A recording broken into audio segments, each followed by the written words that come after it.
नहीं जो माफ ना हो जाए, ये तो पहले भ्रम हटा दो। हमें जानबूझ के ऐसी कोई गलती करनी नहीं है, पर ऐसा कोई भी गलती नहीं है कि आपको माफी न मिले, नहीं तो हमारा जीवन ही बेकार हो जाएगा। फिर भगवत प्राप्ति कैसे हो सकती है? अगर हमसे गलती हो गई, हम उसी गलती को लेकर बैठे रहे तो हमारा जीवन ही बर्बाद हो जाएगा। हो गई गलती, उसके लिए प्रायश्चित है, उसके लिए दंड विधान है, सरकारी दंड विधान है, भागवतिक दंड विधान है, उनको स्वीकार करे, नहीं तो व्रत आदि के द्वारा उसका प्रायश्चित कर ले। जैसे मानो कोई भी पाप है, सबसे गलती हो जाती है, सबसे हो जाती है। कोई ऐसा सृष्टि में पैदा नहीं हुआ भगवान या भगवान के निज महापुरुषों के अलावा, जैसे भूमि परत भा ढाबर पानी, तिम जीवई माया लपटानी। आकाश से बूंद निर्मल गिरता है, पर पृथ्वी के संयोग से मलिन हो जाता है। ऐसे ही शरीर के अभिमान में माया से युक्त होकर हमारे द्वारा गलतियां हो जाती है, जो नहीं होना चाहिए।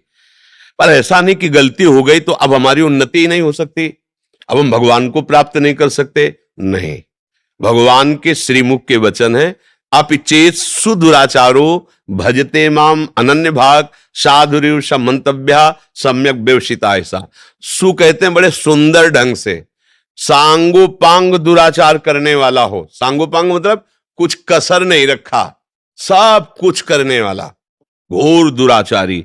यदि उसने भी निश्चय कर लिया है कि अब मुझ जैसे नीच का कल्याण तो एकमात्र भगवान से हो सकता है, और हे भगवान मैं आपकी शरण में हूं, आज तक किया अब नहीं करूंगा, और राधा राधा राधा, तो भगवान कहते हैं उसे साधुरेव समंतव्या, उसे आज ही साधु मान लो, क्योंकि मैं साधु से बनाऊंगा, करो सद्यते साधु समान। बात बन गई।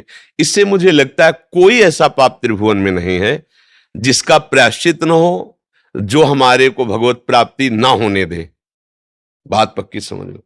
अब ये भाव लेकर आप करो तो फिर भोगोगे। हो गया है, अब नहीं करूंगा, ये रास्ता प्रारंभ हो गया भगवान का। और सुन लिया कि भाई कोई ऐसा पाप नहीं, मतलब जब चाहेंगे तब भगवत प्राप्ति कर लेंगे, अब नहीं होगी, क्योंकि सुन लिया और जानबूझ करके तुम गलत मार्ग में चल रहे हो, अब तुम्हें दंड भोगना पड़ेगा। ज्ञान नहीं था, हो गई गलती, पूरी माफ, पूरी माफ। ये हमारे भगवान बड़े कृपालु हैं, बड़े दयालु हैं।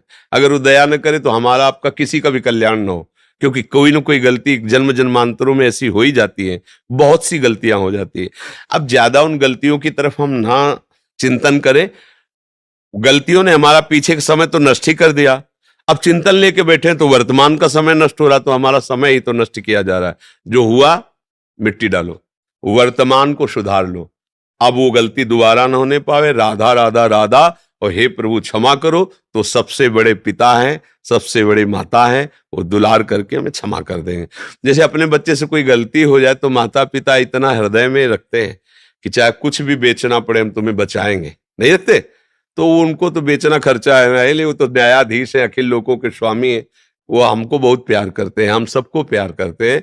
ये भाव लेकर हम चलेंगे तो भगवान माफ कर देंगे। गलती बच्चों से ही होती है, हम सब बच्चे ही हैं प्रभु के सामने, भले 80 वर्ष के हो तो बच्चे ही ला, भगवान के सामने तो सब बच्चे हैं ना। तो इसलिए सावधानी से जो गलतियां हो गई हैं उनको पुनरावृत्ति मत करो, नाम जप करो, भगवान की शरण हो। तो कहते अहम त्वाम सर्व, सर्व शब्द है, सर्व पापेभ्यो मोक्षयिष्यामि मा शुचा, मैं तुम्हें पवित्र कर दूंगा, सारे पाप तुम्हारे नष्ट कर दूंगा, तुम मेरी शरण में हो जाओ।